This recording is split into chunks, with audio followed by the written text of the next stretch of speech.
cultura están en Radioanálisis del Departamento de Prensa de Radio Universidad de Chile.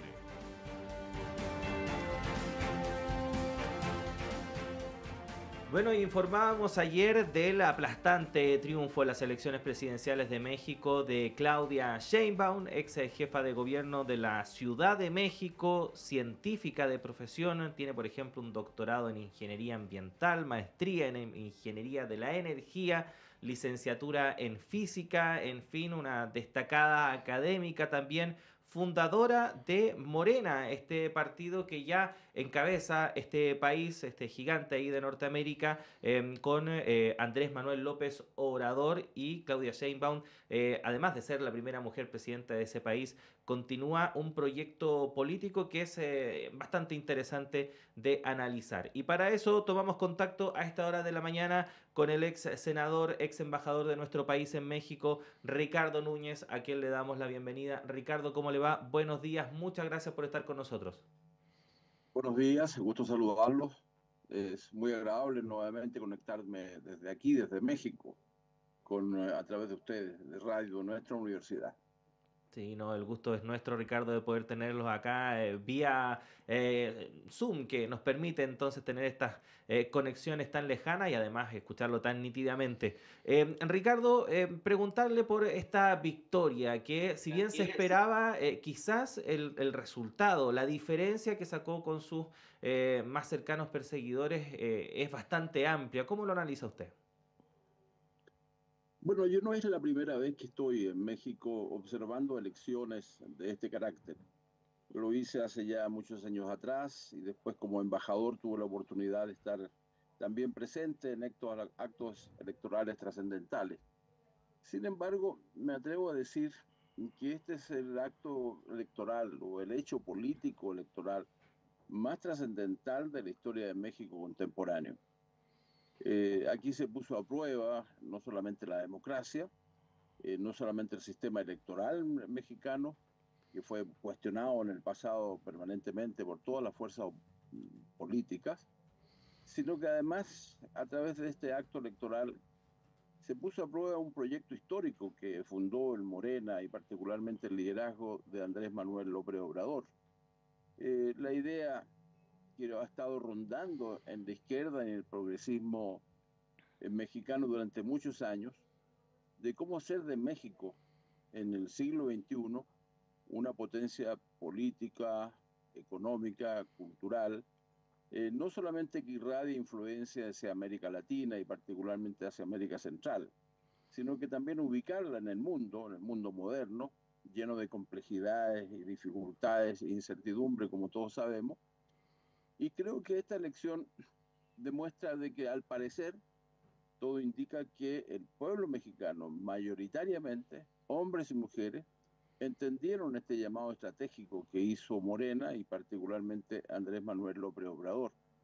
y que Claudia Sheinbaum seguramente lo va a proyectar con mayor fuerza todavía, tratándose de un hecho tan particularmente importante para una sociedad como la mexicana, de que sea una mujer, como ustedes bien han descrito, con un alto nivel de preparación científico, política y cultural, que vaya a conducir los destinos de este país por los próximos 10 años. Es posible que esa cuarta transformación de la que ha hablado López Obrador de hace ya bastante tiempo se vaya materializando en el tiempo. Esa es la gran pregunta y al mismo tiempo el gran objetivo que se ha propuesto Morena y particularmente el liderazgo nuevo de Claudia Sheinbaum. Esa cuarta transformación es muy importante porque le da a México la posibilidad de tomar en cuenta todas las tres transformaciones que ha vivido este país a lo largo de su historia y proyectarla en función de los desafíos que tiene México y el mundo en el siglo XXI. Es un hecho muy importante porque hay países, y incluyo Chile en este sentido, que no siempre toman en consideración su historia. En el caso de México, cuando se habla de cuarta transformación,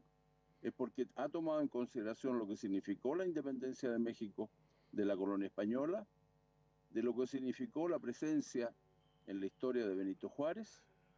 de lo que significó para la sociedad mexicana esa enorme transformación que implicó la Revolución Mexicana,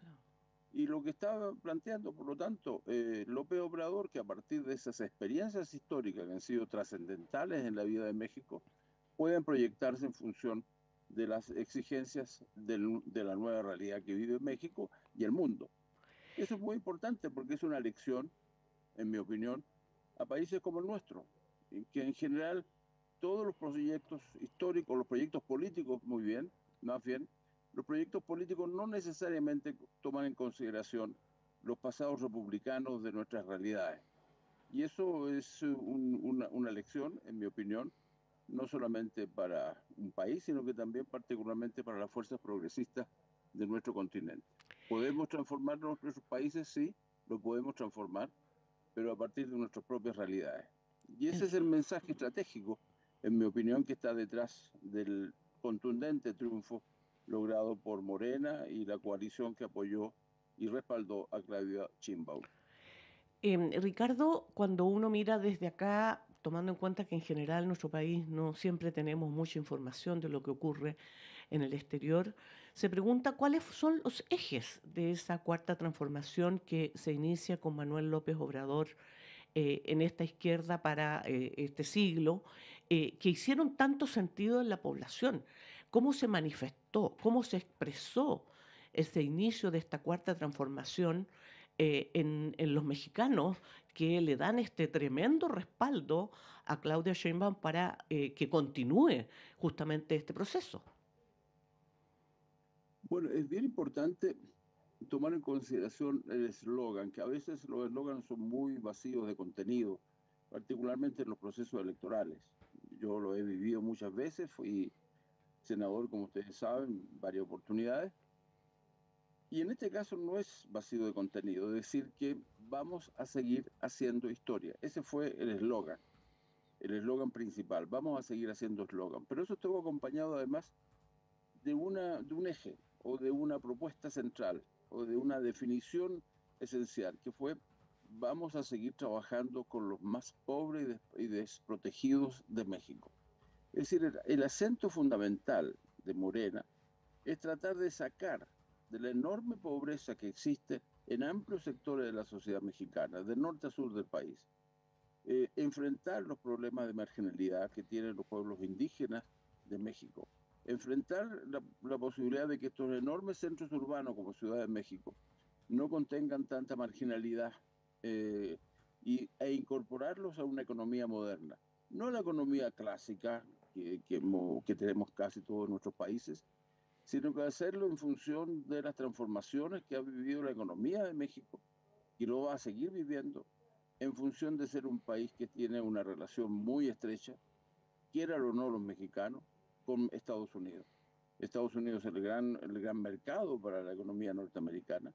y eso supone, por lo tanto, de una modernización muy grande de la economía de este país, pero en función fundamentalmente de ir logrando sacar a esa enorme cantidad o porcentaje de mexicanos que aún permanecen en situación de pobreza y de marginalidad. Ese objetivo, por cierto, supone modernización de su estructura política, mejoramiento de los niveles de democracia que en el interior del país existen, mejorar el sistema federativo que históricamente ha tenido México y generar mayores condiciones para que cada uno de los estados de México, particularmente los más afectados, sean capaces de enfrentar un flagelo que lo estamos viviendo nosotros, en nuestra dimensión, por cierto, en nuestro país, que es el tema del crimen organizado y la existencia de carteles que están condicionando en algunos lugares, nos han dicho con mucha franqueza, están condicionando la vida democrática y la vida política de esos estados. Estamos hablando de Guerrero. De otros estados de México, en donde el crimen organizado tiene una dimensión lamentablemente tan grande que de repente uno entiende de que va a ser muy difícil y ojalá que se logre en México, porque si se logra en México podremos lograrlo también en Chile y en otros países del continente, de enfrentar y terminar con esta lacra que significa el crimen organizado, que en México alcanza niveles realmente preocupantes. cuando nos dicen que en algunos lugares el crimen organizado tiene mayor capacidad de fuego, capacidad de implementar armamentos muy modernos para enfrentar al ejército, para enfrentar a la policía. Entonces, bueno, todos estos temas están detrás de esta propuesta eje, de alguna manera, que es cómo enfrentamos a partir de nuestra historia la posibilidad de modernizar México, enfrentando también la marginalidad y la pobreza que sufren muchos mexicanos. Y eso es muy simple, pero al mismo tiempo extraordinariamente complejo, como todos lo sabemos, particularmente en países como el nuestro, en donde hemos disminuido la pobreza, hemos disminuido también el desempleo, pero todavía tenemos grandes zonas de pobreza que se expresan particularmente en nuestras grandes ciudades. Ujú. Ricardo, siguiendo un poco la línea de lo que comentaba, también de lo que preguntaba Juanita, porque es efectivo que es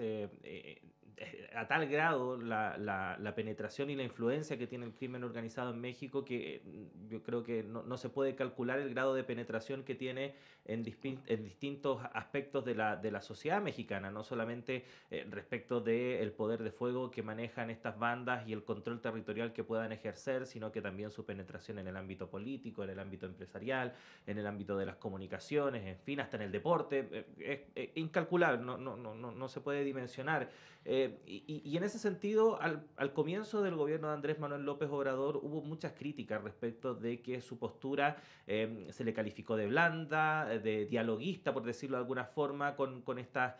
alguna de estas bandas, pero lo cierto es que si bien no se ha revertido la situación en torno a el crimen organizado, sí da la sensación de que en cierta forma hay una suerte de control o de estancamiento del tema, obviamente guardando las proporciones de la gravedad del problema. ¿Cómo ha visto usted ese manejo y qué se puede esperar de Claudia Sheinbaum en este sentido? Porque seguramente va a ser uno de los grandes desafíos que tenga en su administración.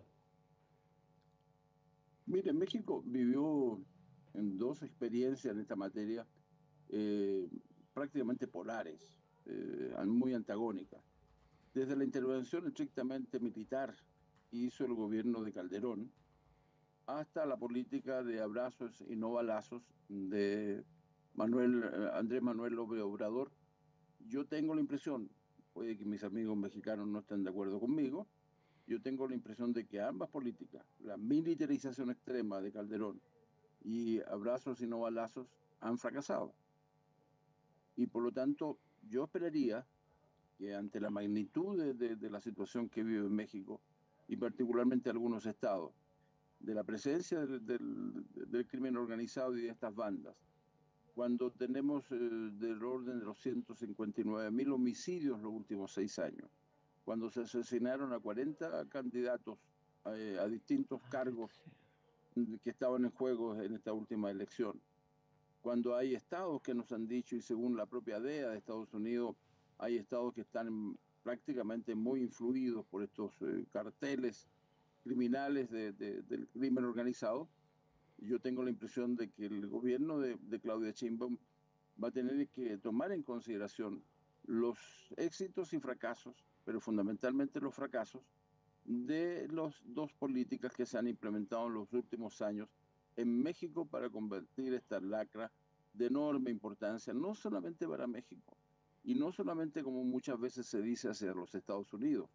sino también hacia América Latina.